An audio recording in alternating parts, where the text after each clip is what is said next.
Racine africaine par Marianique A. R. Okinda.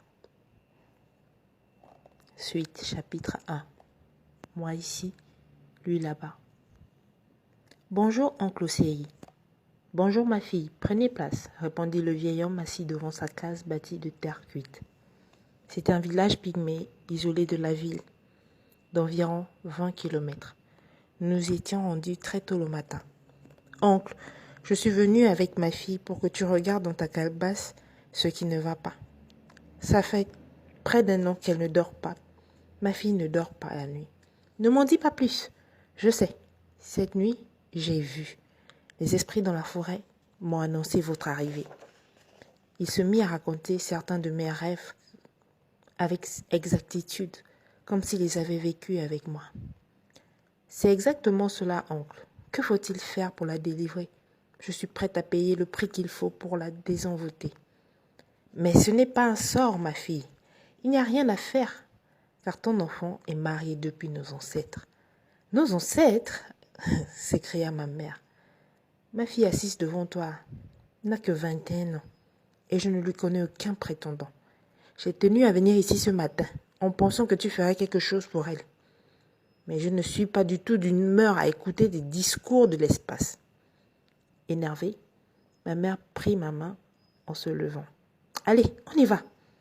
Si tu franchis cette porte, sache que tes seins vont sécher. Insolente, assieds-toi, donna le vieil homme.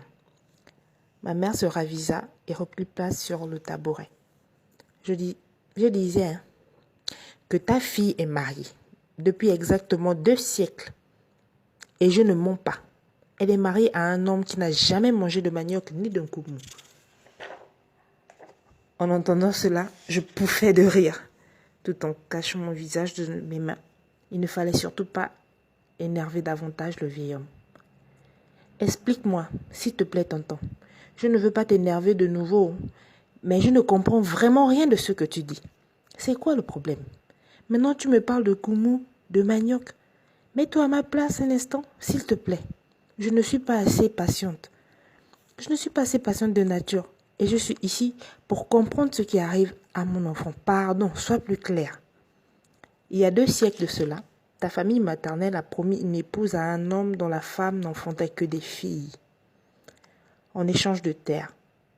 Mais ce dernier fut tué lors de l'invasion des Ntangani, qui ont emmené toutes les filles au-delà de la grande rivière. La femme restait seule à parler sur le corps de son mari. Ton nom ne disparaîtra pas avant de se donner la mort. Le problème, ma fille, c'est que cette femme est morte le cœur serré, car elle avait été abandonnée par tout le village après le drame. Leur nom s'est éteint dans l'océan. Son âme n'a pas de repos. Je me dis en l'écoutant qu'il n'avait pas toute sa tête. Comment il pouvait dire que j'étais mariée à un ancêtre mort il y a 200 ans? Je sentis ma mère exaspérée. Elle faisait un effort surhumain pour ne pas s'énerver davantage. À vrai dire, si ce vieil homme n'avait pas été praticien, elle lui aurait donné des claques et dit ses 4 vérités. Nous prîmes congé de vieux, moi soulagée de partir de cet endroit et ma mère énervée de n'avoir pas trouvé de solution concrète.